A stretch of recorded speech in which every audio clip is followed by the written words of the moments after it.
তাতে লেখা আছে শিব ভিক্ষা করে নিজের পেট পালতেন। তো একজন ভিখারি আর নেশাখোরকে কেন আমরা ভগবান মানব? কিন্তু আমি এইসব কথা বললি তাহলে দাঙ্গা হাঙ্গামা হয়ে যাবে না? শ্রীকৃষ্ণ শঙ্খচূড়ের স্ত্রী তুলসী দেবীকে ধর্ষণ করেছিলেন। শ্রীকৃষ্ণ কি পয়গাম্বর হতে পারেন? প্রথমে আরও একটু বলতে দিন। আপনি মানেন এমন করতে পারেন শ্রীকৃষ্ণ? কিতাবে লেখা আছে তো। এসে গেছি, আমরা দুই ভাই একসাথে। 2 প্রশ্ন 2 ভাই, আচ্ছা।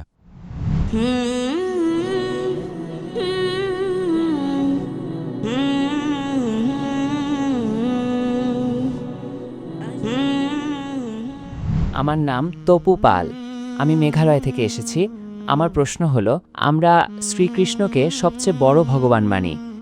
যখন আমি হিন্দু শাস্ত্র পড়ি, ওই শাস্ত্রগুলোতে লেখা আছে যে শ্রীকৃষ্ণ শঙ্খচূড়ের স্ত্রী তুলসী দেবীকে ধর্ষণ করেছিলেন। তো কেন আমরা একজন ধর্ষককে ভগবান মানব?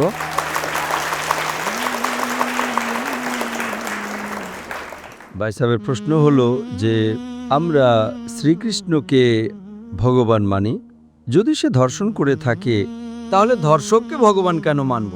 ভাই সাহেব, যেমন আমি বলেছিলাম যে আমি হিন্দু ধর্মীয় বই পড়েছি, বেদ পড়েছি, মহাভারত পড়েছি, রামায়ণ পড়েছি, আর আমি যখন জনসম্মুখে প্রচার করি তো আমি এমন প্রচার করি, ভালো কথা বলি, পড়ি, সব কিছু সাদৃশ্যের কথা বলি, আর বলি, মতভেদের কথা বলি না।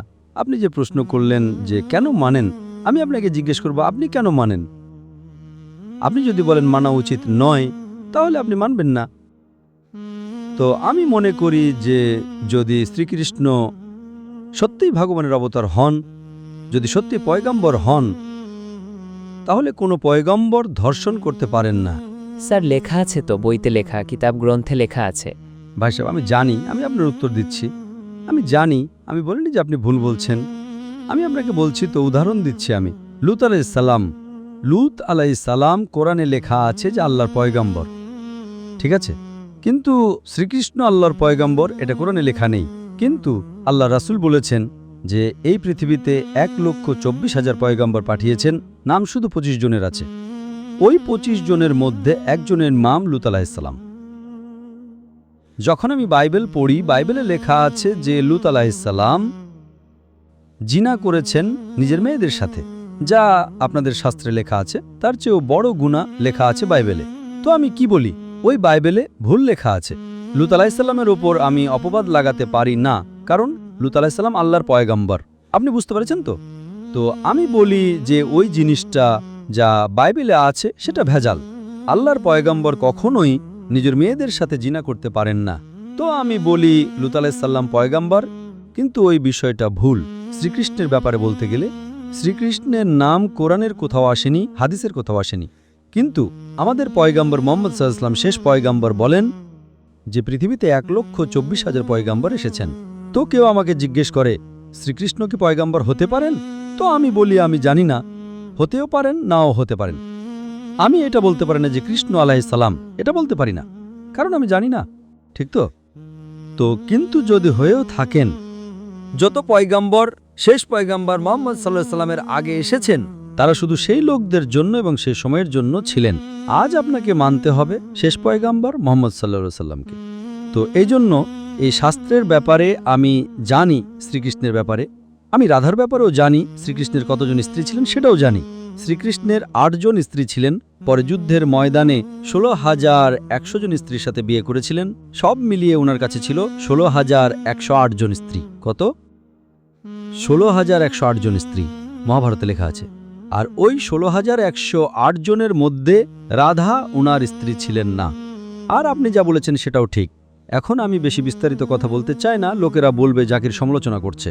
তো এজন্য আমি এই বিষয়টা কোনোভাবেই মানি না যে এটা ভগবানের তরফ থেকে হতে পারে। আপনি বুঝতে পারছেন তো? যদি শ্রীকৃষ্ণ খোদার অবতার হন বা পয়গম্বর হন, তো কোনো পয়গম্বর এমন করতে পারেন না। আপনি বুঝলেন তো? তো এই জন্য এই জিনিসটা আমি মানি না। আপনি মানেন, আপনি মানেন এমন করতে পারেন শ্রীকৃষ্ণ? কিতাবে লেখা আছে তো। লেখা আছে তো, কিন্তু আপনি মানেন না? একদম সঠিক, ঠিক। আমিও মানি না, আমিও মানি না। কারণ যে কোনো ভগবানের পয়গম্বর, বা যদি পয়গম্বর বাদ দেন, ভালো মানুষ, পয়গম্বর তো দূরের কথা, কোনো ভালো মানুষ ধর্ষণ করতেই পারে না, পয়গম্বর তো দূরের কথা। আপনি বুঝলেন তো?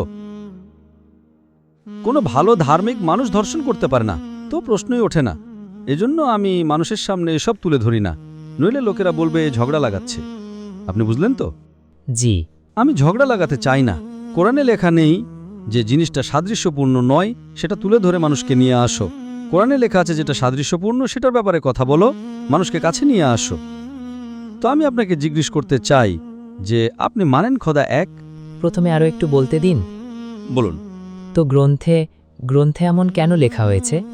কোরআনে তো সবচেয়ে সেরা, একটাও প্রশ্ন নেই, একদম পরিষ্কার, প্রথম শ্রেণীর। কেন লেখা হয়েছে বলছি আমি কেন, কারণ যেমন আমি আগে বলেছিলাম যে সময়ের সাথে সাথে এই যত বই কোরআনের আগে এসেছে সেগুলো সীমাবদ্ধ ছিল একটা সময়ের জন্য, একটা দল মানুষের জন্য। সময়ের সাথে সাথে বদলাতে থেকেছে আর সংযোজন হতে থেকেছে। যেমন আমি আগে বলেছিলাম যে মহাভারত, আসলে যখন আপনি পণ্ডিতদের জিজ্ঞেস করবেন, মহাভারত সবচেয়ে প্রথমবার অর্জুনের নাতি বলেছিল। মহাভারতে সে সময় ৮,০০০ শ্লোক ছিল। সে বন্ধুদের বলেছিল, বাচ্চারা বাবা ছেলেকে বলেছিল, তারপর সেই বাবা ছেলেকে বলেছিল, নিজের ছেলেকে বলেছিল, বলতে বলতে হয়ে গেল ২৪,০০০ শ্লোক। আজকের তারিখে তাতে ১,০০,০০০ শ্লোক আছে। ১,০০,০০০। এখন ৮,০০০ থেকে ২৪,০০০, ১৬,০০০ তো কেউ না কেউ লেখাবে, তাই না? খোদা তো আর লেখেননি, ওগুলো তো মানুষ লিখেছে। আজকের তারিখে ১,০০,০০০ শ্লোক আছে, তো এসব ভেজাল, তাই না? তো এরকম ভেজাল আসতে থেকেছে। এজন্য আমি যখন জিজ্ঞেস করলাম যে যদি ১ গ্লাস পানি থাকে, পরিষ্কার পানি থাকে, ১ ফোঁটা ড্রেনের পানি আপনার সামনে ফেলবো, নোংরা পানি, কালো পানি, ১ ফোঁটা, ওটা মেশাবো, তো চোখে পড়বে না। আপনি ওই পানি খাবেন না। কেন? ভেজাল আছে। যদি চুপিসারে কেউ মিশিয়ে দেয়, আপনি জানেন না, তো হয়তো খেয়ে নেবেন, ঠিক তো? তো যখন জানা গেল যে ভেজাল আছে বাকি শাস্ত্রগুলোতে, তো পরিষ্কার এবং পরিচ্ছন্ন শাস্ত্রের দিকে আসুন না। এতে একটাও ভেজাল নেই। চ্যালেঞ্জ আছে কোরআনে, কোরআনের আহ্বান। এজন্য যারা সমালোচনা করার চেষ্টা করে, একজন বিখ্যাত মানুষ আছেন উইলিয়াম মিউর, যিনি ইসলামের খুব সমালোচনা করেন। তো এই উইলিয়াম মিউর, যিনি সবচেয়ে বেশি কট্টর বিরোধী ছিলেন ইসলামের, ২০০ বছর আগে লিখেছেন যে একমাত্র ধর্মীয় বই যা ১০০% এখনও পর্যন্ত হুবহু ওই রকমই আছে, একটু ভেজাল নেই, সে ছিল খ্রিস্টান। সে বলেছে সেটা কোরআন। তো যে সমালোচককারী এমন লিখছে যে ১০০% একমাত্র বই যা ১০০% এখনও পর্যন্ত সঠিক, সেটা কোরআন। তো এজন্যে যদি আপনি জানতে পারেন যে বাকি বইগুলোতে ভেজাল আছে, তো আপনি সঠিক বইয়ের দিকে চলে আসুন, কোরআনের দিকে। আমাদের জানা আছে, কিন্তু মানুষের জানা নেই। তো মানুষকে ছাড়ুন, আপনি কেন আগে মেনে নেন না? আপনার জানা আছে, আপনি আমল করছেন না, তো বাকি লোকেরা কেন আমল করবে ভাই? লোকেরা তো খারাপ না, দেখে শুধু বলে ভালো ভালো, কিন্তু লেখা তো আমরা স্বাস্থ্য কেন মানব ওটা? তো আমি আপনাকে জিজ্ঞেস করছি, আপনি কেন মানছেন তাহলে? শুধু ওই রকম। আরও একটা ছোট প্রশ্ন আছে, দুটো আমার প্রশ্ন আছে। জিজ্ঞেস করুন। কাল লাইনে এসেছিলাম কিন্তু সুযোগ পাইনি। ঠিক, এখনো সুযোগ পাবেন ইনশাআল্লাহ। বলুন, জিজ্ঞেস করুন। আমার প্রশ্ন হলো, শিবকে আমরা ভগবান মানি। যখন আমি হিন্দু শাস্ত্র পড়ি, তাতে লেখা আছে শিব ভিক্ষা করে নিজের পেট পালতেন আর নেশাজাতীয় জিনিস খেতেন। তো একজন ভিখারি আর নেশাখোরকে কেন আমরা ভগবান মানব? ভাই সাহেব, আমার উত্তর ওইটাই। আমি আপনাদের শাস্ত্র পড়েছি, এইসব আমি বক্তব্যে বর্ণনা করি না, কারণ আমি চাই না অন্য বইয়ের ব্যাপারে সমালোচনা করি। আমি এটাই মানি যে আপনি যা বলছেন একদম ঠিক বলছেন, কিন্তু আমি এইসব কথা বললি তাহলে দাঙ্গা হাঙ্গামা হয়ে যাবে না? আমি শান্তির মানুষ। তো কোরআনেও লেখা নেই যে মানুষের সমালোচনা করো। কোরআনে লেখা আছে সূরা আনাম সূরা নম্বর ৬ আয়াত নম্বর ১০৮-এ যে ওই লোক যারা অন্য ভগবানের পূজা করে, ভুল ভগবানের পূজা করে আল্লাহ ছাড়া, তাদের গালি দিও না। বাকি লোক যারা সঠিক ভগবান ছাড়া অন্য ভগবানের পূজা করে, তাদের গালি দিও না, নইলে মূর্খতাবশত তারা আল্লাহকে গালি দেবে। কোরআনে লেখা আছে যে যারা বাকি লোক যারা আল্লাহ ছাড়া অন্য কোনো ঈশ্বরের পূজা করে, তাদের গালি দিও না, তা না হলে মূর্খতাবশত তারা আল্লাহকে গালি দেবে। এজন্য আপনি যা বলছেন একদম ঠিক। আমি কোথায় বলছি ভুল? এজন্য আমি আপনাকে বলি যে এইসব জিনিস যদি ভুল হয়, তো আপনি সঠিক রাস্তায় কেন আসেন না? এসে গেছি, আমরা দুই ভাই একসাথে। 2 ভাই একসাথে, মাশাআল্লাহ। 2 প্রশ্ন, 2 ভাই, আচ্ছা, মাশাআল্লাহ। ভাই, আপনার নাম কি? আমার নাম সুব্রত পাল। আর আপনার নাম? তপু পাল। তপু পাল, মাশাআল্লাহ। 2 পাল এদিকে এসে গেছেন, মাশাআল্লাহ। আপনারা দুজন মানেন যে খোদা এক? জি হ্যাঁ।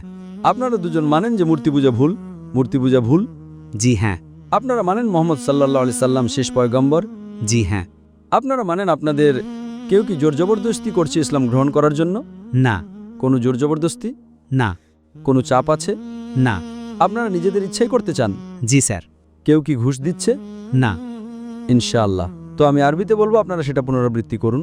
আশহাদু আশহাদু আল্লাহ আল্লাহ ইলাহা ইলাহা ইল্লাল্লাহ ইল্লাল্লাহ ওয়া আশহাদু ওয়া আশহাদু আন্না আন্না মুহাম্মাদান মুহাম্মাদান আবদুহু আবদুহু ওয়া রাসূলুহু ওয়া রাসূলুহু। আমি সাক্ষ্য দিচ্ছি আমি সাক্ষ্য দিচ্ছি যে আল্লাহ ছাড়া আল্লাহ ছাড়া কোনো মাবুদ নেই, কোনো মাবুদ নেই। আর মুহাম্মদ সাল্লাল্লাহু আলাইহি সাল্লাম সাল্লাল্লাহু আলাইহি ওয়াসাল্লাম তার পয়গম্বর আর বান্দা আর বান্দা। মাশাআল্লাহ। আল্লাহ তাআলা আপনাদের প্রচেষ্টাকে কবুল করুন।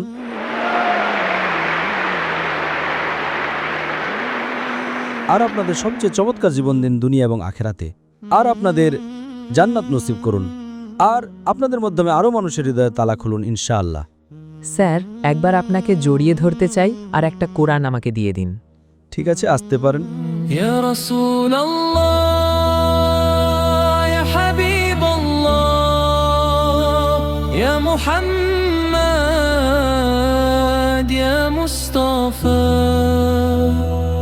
يا صديق الله يا رسول الله يا حبيب الله يا محمد يا مصطفى يا صديق الله